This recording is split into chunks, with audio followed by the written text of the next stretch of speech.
E nós, parlamentares, também, não só jornalistas, nos sentindo amordaçados. Em que lugar do mundo um parlamento pode se sentir com medo de falar, de se pronunciar, de acusar, inclusive por não poder dizer o óbvio, que Lula é ladrão, Lula é corrupto, é chefe de organização criminosa? Eu respondo, nos lugares do mundo em que há ditadura. Mas realmente esperança foi o que ressurgiu após o seu trabalho, Michael, após a publicação dos Twitter Files e, obviamente, em particular, após a entrada de Elon Musk nessa discussão. A ditadura está exposta. Os ministros do Supremo Tribunal Federal, Flávio, não podem mais viajar ao mundo, Carla. Chegar em Paris, em Lisboa, em Massachusetts, onde quer que seja, dizendo que são defensores da democracia e da liberdade, porque agora está claro para o mundo todo quem eles realmente são: tiranos, ditadores.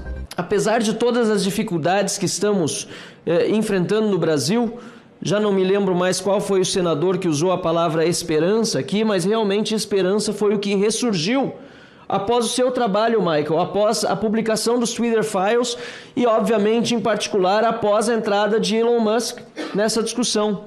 Uma entrada, diga-se, não de passagem, uma entrada na discussão desinteressado no lucro.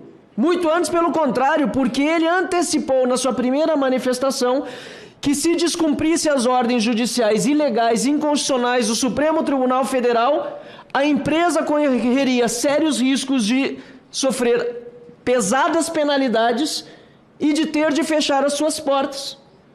E qual não foi a surpresa, na verdade não foi surpresa, quando o ministro Alexandre de Moraes, no último domingo à noite, decidiu que a empresa sofreria sanções, penalidades de $20 mil por perfil, ou R$100 mil por perfil desbloqueado por dia, se descumprisse suas ordens judiciais ilegais e inconstitucionais. Importante ressaltar que a própria ordem judicial do ministro Alexandre de Moraes é completamente sem fundamento, porque ela ataca manifestações também do Elon Musk no Twitter, mas não fatos concretos, porque ele só disse que iria desbloquear, mas não havia desbloqueado de fato até aquele momento. O que significa que a própria ordem do ministro Alexandre de Moraes é ilegal também, é inconstitucional e sem fundamentação.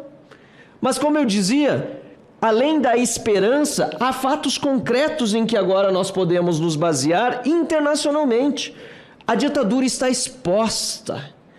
Os ministros do Supremo Tribunal Federal, Flávio, não podem mais viajar ao mundo, Carla. Chegar em Paris, em Lisboa, em Massachusetts, onde quer que seja, dizendo que são defensores da democracia e da liberdade, porque agora está claro para o mundo todo quem eles realmente são: tiranos, ditadores.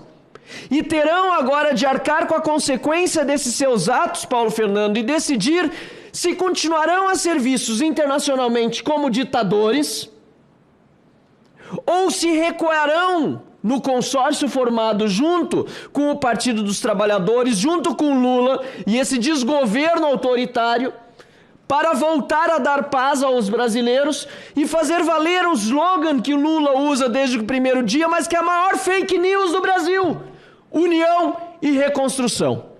União com quem o PT está buscando? Nem na sua base governista consegue união. Quem dirá com o povo brasileiro todo? Reconstrução? Não vou nem adentrar na parte das liberdades que estamos perdendo, a economia indo abaixo, déficit nas alturas, um absurdo que esse governo está fazendo, a volta da corrupção e assim por diante. Esta é a reconstrução. A maior fake news hoje do Brasil é o slogan do Lula: união e reconstrução. E o que o STF está fazendo a esse respeito? Já deu prazo de 48 horas para o Lula explicar o slogan mentiroso do PT? Nada. Absolutamente nada. E nós, parlamentares, também, não só jornalistas, nos sentindo amordaçados. Em que lugar do mundo um parlamento pode se sentir com medo de falar, de se pronunciar, de acusar o poder executivo ou judiciário, porque somos o órgão controlador da República? Eu respondo, nos lugares do mundo em que há ditadura. E não adianta tapar o sol com a peneira, porque a esquerda marxista odeia parlamentos. Está na gênese do marxismo chamar a democracia representativa de um instrumento da burguesia.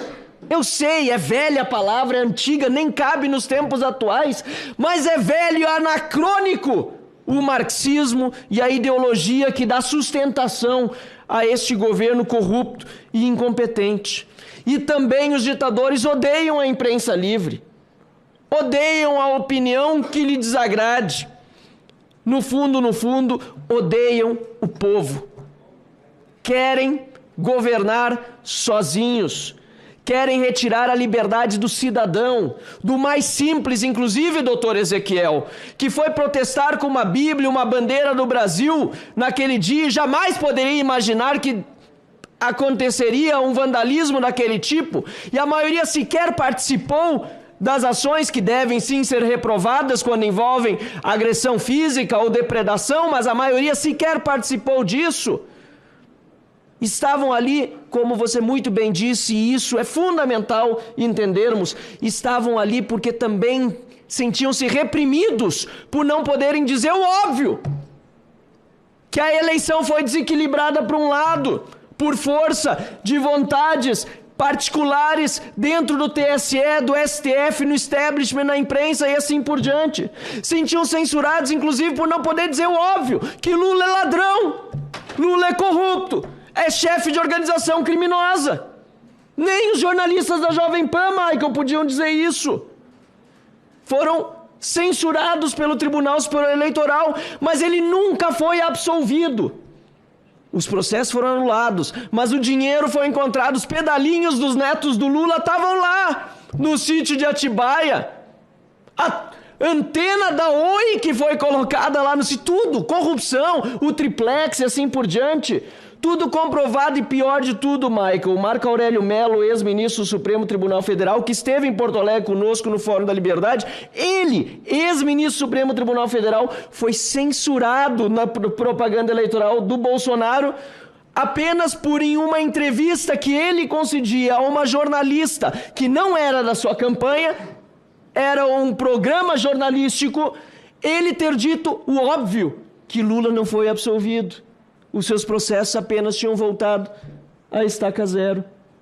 Por isso, senhoras e senhores, eu fico muito contente no fundo que estamos agora, sim, finalmente saindo daquela situação de que achávamos que estávamos apenas acuados, perdendo as liberdades, porque um jornalista como Michael Shellenberger e os dois brasileiros que o auxiliaram, o David e o Eli, nos mostraram a luz no fim do túnel. E essa luz no fim do túnel significa defender incondicionalmente as nossas liberdades. Se um americano decidiu ficar aqui no Brasil essa semana para nos auxiliar, mais motivação devemos ter nós brasileiros de defendermos o nosso país.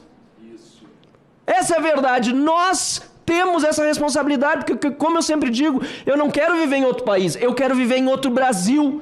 Um Brasil verdadeiramente democrático, verdadeiramente livre, verdadeiramente justo.